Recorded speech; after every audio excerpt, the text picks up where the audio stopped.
കൂട്ടുകാരെ, ഇന്ന് നമ്മൾ വന്നിട്ടുള്ളത് എൻ്റെ കുറച്ച് കലേഡിയൻ കളക്ഷൻസ് കാണിച്ചു തരാൻ വേണ്ടിയാണ് കേട്ടോ. ഒരുപാടൊന്നുമില്ല കേട്ടോ, കുറച്ച് കളക്ഷൻസേ ഉള്ളൂ. അപ്പോൾ അതിൽ കുറച്ചൊക്കെ സെയിലിനുണ്ട്. അപ്പോൾ ഏതൊക്കെയാണെന്നൊക്കെ പറയാം കേട്ടോ. അത് പ്ലാൻ ചെയ്യുന്ന നമ്മുടെ ക്രിസ്മസ് കലേഡിയാണ്. നമുക്കന്ന് ഹണ്ടിങ്ങിന് കിട്ടിയത്. കൂടാതെ ഇതിൻ്റെ കുറച്ച് പ്ലാൻസ് എൻ്റെ അടുത്ത് അവൈലബിൾ ആണ് കേട്ടോ. അടുത്തത് നമ്മളുടെ ഈ ഒരു കലേഡിയാണ് കേട്ടോ. ഇതൊക്കെ നമ്മൾ സാധാരണ കാണുന്ന കലേഡിയൻ പ്ലാന്റ്സ് ആണ്. ഇതൊക്കെ ഞാൻ ആദ്യം കിട്ടിയ സമയത്ത് ചെറുതായിരുന്നു കേട്ടോ. പക്ഷേ നമ്മൾ വലിയ പോട്ടിലേക്ക് വെക്കുമ്പോൾ നല്ല വലിയ ലീഫായിട്ട് വരും.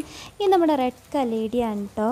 പക്ഷേ നല്ല ഷെയ്ഡിൽ വെക്കുമ്പോൾ നല്ല ഭംഗിയുള്ള ഷെയ്ഡായിട്ടൊക്കെ വരുന്നുണ്ട്. ഒരു പ്രത്യേക ഭംഗിയുണ്ട് കേട്ടോ കാണാനായിട്ട്. പിന്നെ അടുത്തത് നമുക്കൊരു ഹണ്ടിങ്ങിൽ കിട്ടിയതാണ്. എല്ലാവരും ഓർക്കുന്നുണ്ടാവുമെന്ന് വിചാരിക്കും. ഞാൻ ഷോർട്ട്സ് ഇട്ടിട്ടുണ്ടായിരുന്നു ആ സമയത്ത്. ഹണ്ടിങ്ങിൽ കിട്ടിയൊരു അലോക്കേഷ്യ വെറൈറ്റിയാണ് കേട്ടോ. അന്ന് ഞാൻ കലേഡിയാണെന്നാണ് വിചാരിച്ചത്. അപ്പോൾ നല്ല ഭംഗിയായിട്ടൊക്കെ ഇപ്പോൾ നിൽക്കുന്നുണ്ട് കേട്ടോ, മഴയൊക്കെ പെയ്തപ്പോൾ. പിന്നെ ഈ നമ്മുടെ ഒരു തായ്ലൻ കലേഡിയാണ്. ഇതിന് മുമ്പൊക്കെ നമ്മൾ സെയിലിന് ഇട്ടിട്ടുണ്ട്. ഇപ്പോൾ എൻ്റെ കുഞ്ഞു തൈകളൊക്കെ ആയി വന്നിട്ടുണ്ട്. അപ്പോൾ അതൊക്കെ റെഡിയായി കഴിയുമ്പോൾ എന്തായാലും നമ്മൾ സെയിലിന് ഇടും കേട്ടോ. അടുത്ത് നമ്മളുടെ ഒരു തായ്ലൻ കലേഡിയാണ് കേട്ടോ. ഇത് നമ്മൾ കോംബോയിൽ ആദ്യം ഇട്ടിട്ടുണ്ടായിരുന്നു. പക്ഷെ പിന്നെ ആ ചൂടൊക്കെ വന്നപ്പോൾ എൻ്റെ കയ്യിൽ നിന്ന് ഈ പ്ലാന്റ് കംപ്ലീറ്റ്ലി പോയതാണ്. പക്ഷേ ഇപ്പോൾ ഇത് കിളുത്ത് കിട്ടിയിട്ടുണ്ട് കേട്ടോ. അടുത്തത് എൻ്റെ ഏറ്റവും ഫേവറേറ്റ് ആയിട്ടുള്ളൊരു കലേഡിയാണ് കേട്ടോ. എനിക്കെപ്പോഴും ഈ പ്ലാന്റ് ആ വെയിലുള്ള സമയത്ത് ഈ പ്ലാന്റ് ഉണ്ടായിരുന്നു കേട്ടോ. ഈ കലേഡി ഇങ്ങനെ തന്നെ നിൽക്കുമായിരുന്നു. ഇപ്പം നല്ല കൂടുതൽ ഭംഗിയായിട്ടുണ്ട്. നല്ല ഒരു റെഡ് കളറുള്ള കലേഡിയാണ് ഇത്. നല്ല റെഡ് ഷെയ്ഡ്, നല്ല റെഡിഷ് പിങ്ക് ഷെയ്ഡുള്ള ഒരു കലേഡിയാണ് കേട്ടോ ഇത്.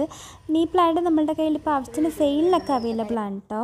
അടുത്തത് ഈ ഒരു കലേഡിയം. ഈ കലേഡിയം നല്ല ഭംഗിയുള്ളൊരു, ഞാൻ ഇതുവരെ കാണാത്തൊരു വെറൈറ്റിയാണ് കേട്ടോ. ഇതിൻ്റെ ഒരു 2-3 പ്ലാന്റ്സ് നമ്മളുടെ കയ്യിൽ കൊടുക്കാനുണ്ട് കേട്ടോ. അതും ഇതുപോലെ നല്ല കളറൊക്കെ വന്ന കലേഡിയാണ് ഇരിക്കുന്നത്. പിന്നെ ഈ ഒരു കലേഡി നമ്മുടെ പിങ്ക് കലേഡിയം തന്നെയാണ് കേട്ടോ.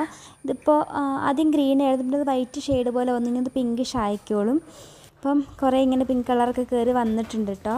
അടുത്തത് ഈ ഒരു ഇതും ഞാൻ ആദ്യം സെയിലിനൊക്കെ ഇട്ടിട്ടുണ്ട് കേട്ടോ. നല്ല ഭംഗിയുള്ളൊരു തായ്ലൻ കലേഡിയാണ്.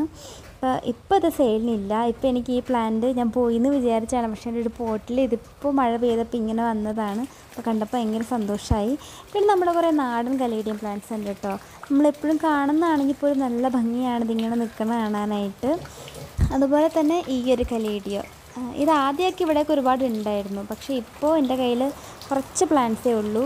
അപ്പോൾ ഇതിൽ അവൈലബിൾ ആയിട്ടുള്ള കലേഡിയൻ പ്ലാന്റ്സ് ഏതൊക്കെയാണെന്നൊക്കെ ഞാൻ കൊടുത്തിട്ടുണ്ട്. അപ്പോൾ ഈ കലേഡിയൻ പ്ലാന്റ്സ് ആവശ്യമുള്ളവർ നമ്മളെ കോൺടാക്റ്റ് ചെയ്യുക.